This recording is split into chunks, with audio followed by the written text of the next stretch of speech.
Untuk mengetahui pergerakan saham hari ini, kita akan membahasnya bersama analis dari Bahana Sekuritas, Muhammad Wafi. Wafi, terima kasih telah bersama kami pagi ini. Sehat? Ya, alhamdulillah sehat. Kemarin IHSG juga sehat ya, ditutupnya di level 5.200. Perkembangan vaksin dari Rusia rupanya menjadi penggerak utama. Bahkan anak presidennya sendiri dicobain vaksin begitu. Ini untuk menunjukkan betapa akuratnya, betapa pentingnya vaksin ini. Untuk hari ini seperti apa pergerakan IHSG? Iya, kalau kita lihat memang sentimen positifnya masih terus berlanjut ya.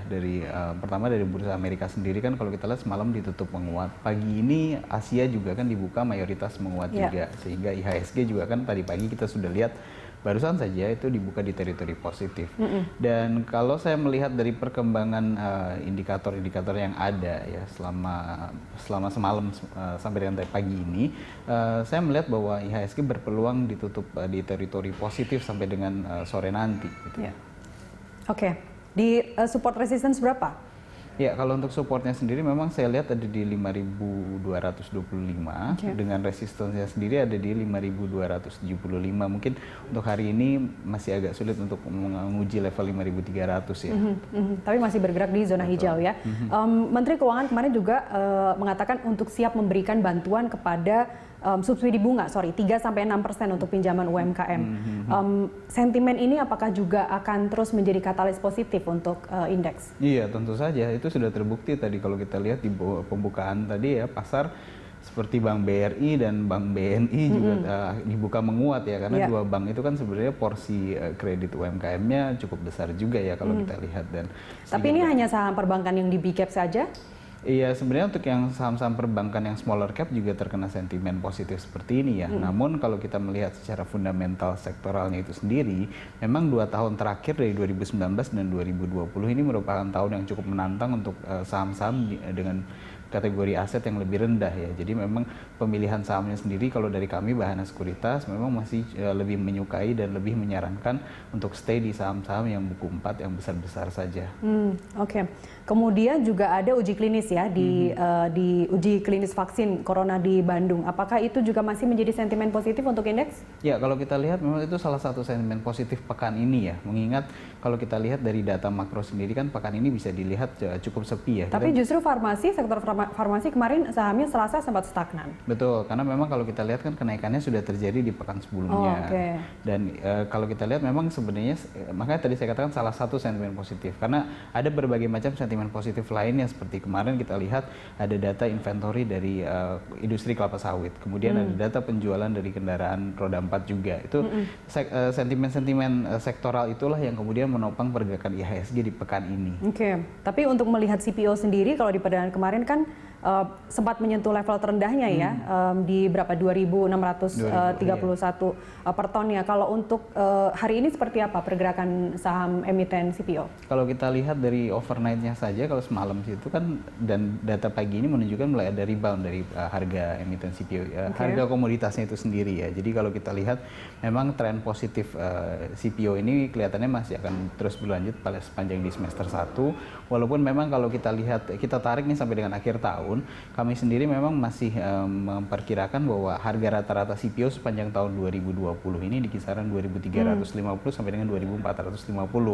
Jadi memang di semester kedua kelihatannya trennya itu akan cenderung mengalami penurunan karena memang dari sisi kesetimbangan supply demand-nya itu sudah mulai stabil lagi.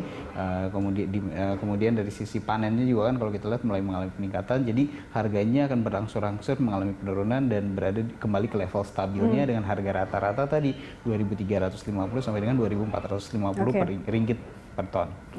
Terakhir kemarin kan Menko Perekonomian Pak Erlangga Hartarto mengatakan bahwa untuk menjauhkan kita dari jurang resesi di kuartal 3 yang semakin udah ngintip-ngintip nih resesinya nih, salah satunya adalah sektor-sektor yang belanjanya lebih didorong oleh pemerintah. Itu ada sektor komunikasi, pengadaan air, kemudian juga jasa kesehatan, pertanian. Di sektor 4 sektor ini, saham apa saja yang Anda rekomendasikan? Kita mulai dari komunikasi, LKM? Kalau untuk komunikasi memang kami lebih positif sebenarnya di sektor menaranya itu sendiri, karena menara itu kan kita tidak melihat perang antara user, antara si pengguna dari antar operator operatornya, itu sendiri. Either way akan tetap lewat menaranya itu sendiri. Makanya kalau kita lihat memang dari sektor menara itu sendiri ada dua, adalah sarana menara atau TOWR, kemudian ada TWIG juga gitu ya.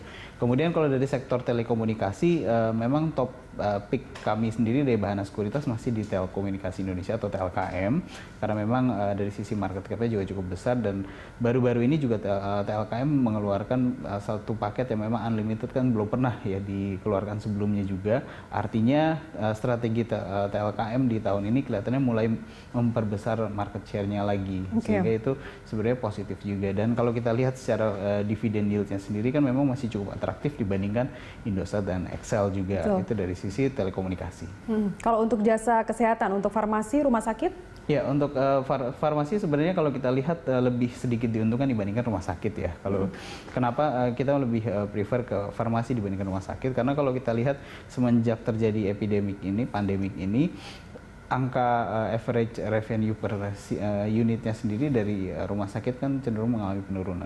Antara orang khawatir untuk berobat ke rumah sakit, dan kalau kita lihat ya revenue dari yang rumah sakit minta ke pemerintah juga kan mengalami penundaan. Jadi sebenarnya masih lebih positif di sektor farmasi. Untuk farmasi sendiri memang ini cukup agak tricky memang. Kalau kita lihat dari sisi sentimen positifnya memang di sektor farmasi saham-saham yang memiliki BUMN seperti Indofarma dan Kimia Farma. Namun kalau kita lihat dari sisi likuiditas, kemudian dari sisi lihat dari pergerakan harga sahamnya sendiri, ya, yang lebih prefer itu sebenarnya ada Kalbe Farma, karena dari sisi likuiditasnya market cap-nya jauh lebih tinggi. Baik, oke. Wafi, terima kasih. Sama-sama. Untuk waktu Anda.